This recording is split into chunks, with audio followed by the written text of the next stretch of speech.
നമ്മൾ കാണുന്ന പല സിനിമകളും നമ്മളെ കബളിപ്പിക്കാറുണ്ട്. മേക്കിങ്ങിന്റെ പേരും പറഞ്ഞ് റിയാലിറ്റി ആണെന്നും പറഞ്ഞ് ഒട്ടനവധി സിനിമകളിൽ ഇപ്പോഴും ഇത് കാണാം. ആദ്യം നമുക്ക് ആറാം തമ്പുരാനിലെ ഒരു സീൻ നോക്കാം. പോവാൻ ബുദ്ധിമുട്ടാണെങ്കിൽ പറയുക, പുണ്യമായ പോവും. ഇപ്പൊ ഈ രാത്രിയില് ഒറ്റക്കാലിലെ തപസ് ചെയ്താലും 7 സ്വരങ്ങൾ ശ്രുതിയും താളവും തെറ്റാതെ പാടാൻ നിങ്ങൾക്ക് കഴിയില്ല.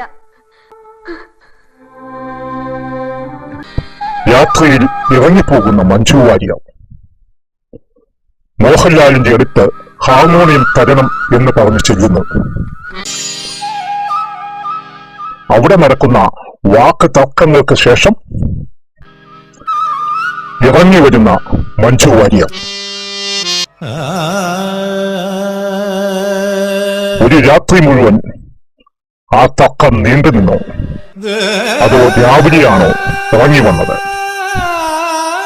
അതെ, ഈ സീനിൽ നേരം വെളുത്തിട്ടുണ്ട്, നിങ്ങൾക്ക് കാണാം.